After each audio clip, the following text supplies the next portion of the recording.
My name is Tom Murphy. Somehow I have wound up as the first veteran after County Executive Ike Leggett to speak to you this morning. I learned in basic training at Fort Dix that you don't want to be first, so let's see how this goes. My profession as a lawyer here in Rockville provides me with the opportunity to speak often in the courtrooms just down the street. And I have been honored to speak at past Veterans Day and Memorial Day events in Rockville. Yet when I accepted the invitation extended very persuasively by Neil Greenberger to be here, I agonized over what I would say. I've never been part of a wonderful occasion such as this. Forgive me if I falter.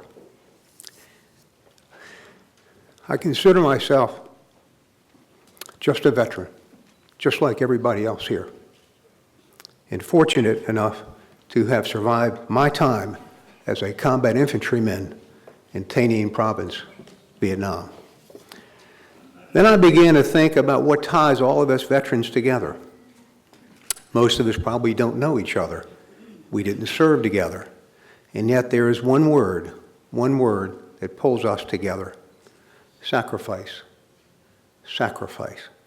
It is the theme that binds us to each other. The soldiers, sailors, Marines, and airmen present here today sacrifice their own personal freedom in the name of service to our country. Those who have voluntarily set aside their own personal choices for the sake of their nation most assuredly cherish those freedoms all the more once they rejoin their communities. Our deepest bond as veterans was forged when each of us stepped forward to swear an allegiance to uphold the Constitution of the United States.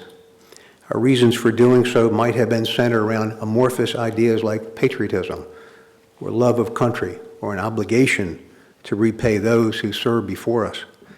There is a gravity in promising to put your life at risk for your nation that becomes immediately obvious when you raise your right hand. My own moment began on June 19, 1968, when I joined the United States Army and raised my right hand. Exactly 1 year later, June 19, 1969, that moment struck when I encountered a North Vietnamese soldier in a green combat uniform pointing an AK-47 in my direction outside a fire base just miles from the Cambodian border. The end of that encounter left me lying on the ground, unable to breathe, and wondering if I was going to die. The fellow who came down the Ho Chi Minh Trail to take American lives did not return to his family as I did to mine. I will tell you that I have been affected in some way every day of my life since that experience. Yet I consider myself to be one of the luckiest people you will ever meet for two reasons. First, because I came home from Vietnam and healed. I healed by doing what my parents taught their children to do. Work hard, do the very best you can with whatever confronts you. Take care of your family and contribute to your community. The second reason, I was fortunate enough to attend law school after my service ended. My law school acceptance letters had been put aside in 1968 as I graduated from college, and I was able to become an attorney here in Montgomery County way back in 1973. I get up every day and know I'm alive and well. I have a wonderful wife, Mary, who is here with me today, and I get to practice law a mile and a quarter from my home. It really doesn't get any better than that, at least for me. We have been blessed with 4 sons, 3 of whom are veterans. 2 of our boys are here with us today, Tom Jr. and Joe. Joe served for 5 years in the Army. Tom continues to serve as a lieutenant colonel, a combat decorated airborne ranger with multiple tours in the Middle East. A key component of our nation's greatness lies in our ability to honor, appreciate, and cherish those who have served to ensure our freedom.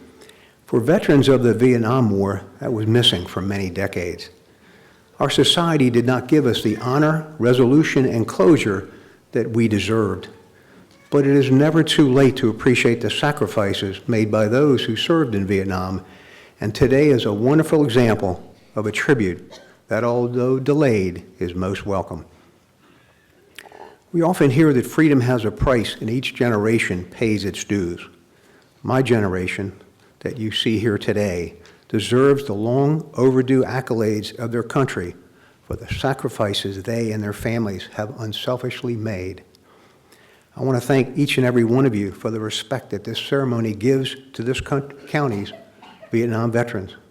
After so many decades of silence toward my generation, I swell with pride when my sons hear, "Thank you for your service." There was a song that Ken Burns used in his epic film about the Civil War. Now I can assure you that I cannot sing, and I would never torment you in that way.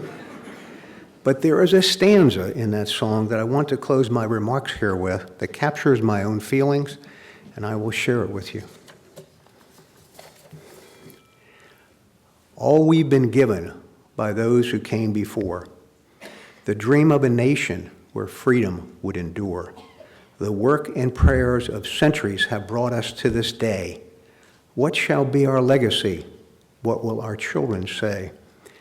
Let them say of me, I was one who believed in sharing the blessings I received.